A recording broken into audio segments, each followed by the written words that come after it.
النهارده ان شاء الله هعمل معاكم عيش الطاسه. هنعمله بطريقه سهله جدا وبسيطه وبدون حليب وبدون زبده. اول حاجه كده نسمي الله ونصلي على الرسول. اللهم صل وسلم وبارك على سيدنا محمد وعلى اله وصحبه اجمعين. معايا نص كيلو من الدقيق، خدت عليه كده معلقه من الخميره، وهاخد عليه معلقتين من السكر ومعلقه صغيره من الملح. وبعد كده هاخده على العجان وهنقلبه كده المواد الجافه مع بعضها. طبعا ممكن تستغني هنا عن العجان وتعجني على ايدك، طبعا راحتك. طبعا لو عندك عجان هتعجني فيه. خلاص كده هقلب المواد الجافه كده مع بعض، وبعد كده هجيب كوبايه من الميه. دي ميه دافيه، ما تكونش سخنه قوي عشان ما تبوظت معاك الخميره، وفي نفس الوقت الجو حر. فجبت كده كوبايه من الميه الدافيه. كل ما الدقيق بيحتاج هنزود كده تدريجيا لحد ما العجينه تلم معانا. شايفين بدأت تلم بالشكل ده كده. مجرد بقى ما بتلم هنزل عليها بثلاث معالق بس من الزيت. وفي الخطوه دي طبعا ما تكتريش الزيت عشان ما يقلبش معاكي بقرص، هما ثلاث معالق بس من الزيت مش اكتر. هقلب كده الزيت مع العجين كويس. طبعا هنا عايزين العجينه ما تكونش ناشفه قوي، تكون كده طريه عشان لما تحط العيش في الطاسه يتنفخ معاكي. لكن لو العجينه ناشفه كده هيبقى العيش مبلط معاكي كده، مش هيقب معاكي ومش هيتنفخ. خلاص كده عجنت زي ما انتم شايفين بالشكل ده كده. طبعا هنا هلم العجينه، جبت بوله حطيت فيها كده معلقه من الزيت، وبعد كده هحط العجينه فيها وهغطيها واسيبها لحد ما تختمر. شايفين ما شاء الله العجينه طريه وجميله جدا. حطيتها كده وبعد كده قلبتها عشان الوش بتاعها ما ينشفش، يكون عليها زيت فالوش بتاعها ما ينشفش. وغطاها كده بكيس من اكياس التلاجة واحط عليها فوطه مطبخ، وهنسيبها كده نص ساعه لحد ما تختمر. هي ما خدتش معايا نص ساعه، كمان اقل من نص ساعه كانت مختمره. شايفين بعد ما اختمرت بالشكل ده كده بقى، هنا بقى هنقطعها كده لكور صغيره. طبعا الكوره كبيره عن الليمونه كده شويه، لو انت حابه ان انت تكبريها برده كبري مفيش اي مشكله. لكن احنا حابينه ان هو يكون عيش صغير زي اللي احنا بنجيبه بتاع السندوتشات من بره، من المطعم اللي احنا بنجيب فيه سندوتشات الفول والطعميه. فاحنا عايزين حجمه يكون صغير. فلو انت عايزه حجمه كبير كبري بقى التقطيع بتاعك، خليه اكبر من كده شويه. طبعا هقطع كل الكميه كده بنفس الطريقه. لو عجبتك الوصفه ما تنسيش تعملي لايك وشير وسبسكرايب وتفعلي الجرس عشان يوصلك كل الفيديوهات الجديده. خلاص كده تمام. طبعا انا هنا قطعته ورصيت على صينيه، رشيت عليها رشه بسيطه خالص من الدقيق عشان ما يمسكش كده يلزق في الصينيه من تحت. فرشيت رشه بسيطه خالص من الدقيق وهرصه على الصينيه. وبعد كده هغطيه بكيس من اكياس التلاجة وهغطيه بفوطه وهنفرده على طول. اول واحده طبعا قطعتها هي اول واحده هنستخدمها. على ما بتقطعي كل الكميه بتلاقي اول واحده عملتيها بتكون خلاص بقت جاهزه معاكي ان هي تفرد معاكي بسرعه بكل سهوله ومش بتلم ولا اي حاجه. هتفردي بقى بايدك بالفراده، اي حاجه متاحه عندك هتفردي بيها. خلاص احنا عايزينه السمك ده ما تخلوش رقيق قوي عشان يتنفخ معاكي. باخد بس رشه بسيطه من الدقيق عشان الدقيق ما يكونش كتير ويجير معاكي في العيش، فما تكتريش الدقيق كده لا فوق العيش ولا تحته. ببدا افرده بالشكل ده كده زي ما انتم شايفين. وعايزه مش عايزه الارتفاع بتاعه يكون رفيع قوي، السمك بتاعه يكون رفيع قوي. يعني عايزينه كده يكون ملان شويه علشان يتنفخ معاكي في الطاسه زي ما قلت. خلاص كده تمام. هفرد طبعا كل الكميه بنفس الطريقه. يعني النص كيلو دقيق هيعمل معاكي اكتر من 20 رغيف عيش. شايفين السمك بتاعه ما شاء الله عامل ازاي.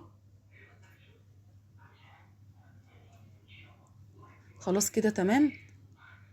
برصه كده على صينيه وبحط كيس من بتاع التلاجة وبحط بكمل الطبقات بنفس الطريقه. يعني بحط طبقه وبعد كده بحط كيس وبرجع احط عليه طبقه تانية.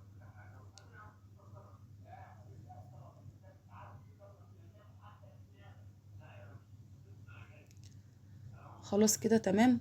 زي ما قلت لكم هعمل كل الكميه بنفس الطريقه وهنعمله في الطاسه. برده لو حابه تعملي في الفرن برده مفيش مشكله. بس انا عملته كده في الطاسه طلع معايا كمان كان جميل جدا وبرده سهل. ومحتاجناش اي حاجه غير الخميره والميه، ولا حطينا لبن ولا حطينا زبده ولا حطينا اي حاجه خالص. الطاسه طبعا بتاعتك تكون سخنه، النار ما تكونش واطيه قوي، يعني ما تكونش هاديه قوي، خليها كده وسط عشان مجرد ما بتنزلي برغيف العيش في الطاسه اول ما بيتشمع بتقلبي على الجهه التانية. بتفضلي تقلبي فيه كده لحد ما يبدا يتنفخ معاكي. شايفين بقى مجرد ما يبدا يتنفخ بتضغطي عليه بالمعلقه كده عشان الرغيف كله يتنفخ.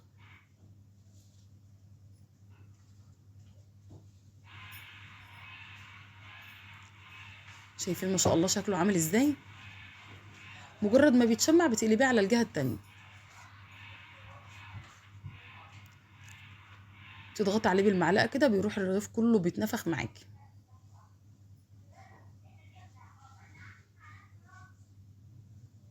شايفين سهل وبسيط ومش هياخد معاكي وقت خالص.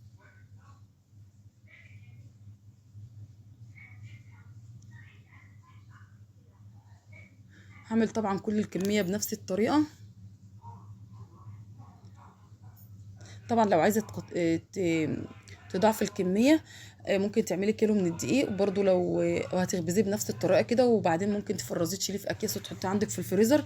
مش بيجرى له اي حاجه، بتطلعيه بيكون جميل جدا. شايفين ما شاء الله كله ما شاء الله طالع معانا بيتنفخ وطالع ما شاء الله جميل.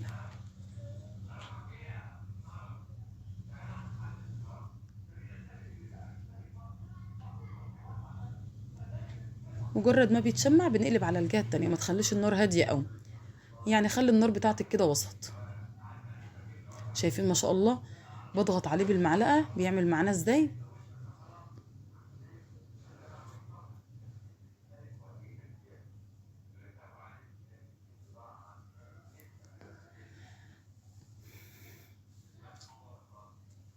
طبعا وانتي بتحطي الخميره بتاعتك ما تكتريش الخميره قوي عشان الجو حر، فالعيش كده لما بيخمر بزياده بتحسي ان ريحه الخميره فيه، فما تكتريش الخميره في الحر ده. يعني انا كنت حاطاه معلقه خميره بس مش اكتر، او ممكن تحطي الكيس اللي هو 18 جرام.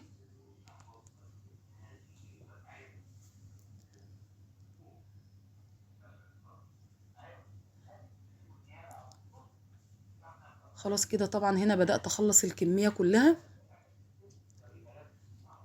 شايفين بقى بعد ما خلصت كان طري جدا وجميل، شايفين عامل ازاي، وكله طبعا كان منفخ معانا. شايفين ما شاء الله كان تحفه وطعمه كان جميل جدا. شايفين كمان هفتح معاكم واحد كده قلبه من جوه عامل ازاي. دي كانت وصفة النهارده، ان شاء الله تجربوها وربنا يحسن ما بين ايديكم، واشوفكم في وصفة جديدة على خير، ومع السلامة.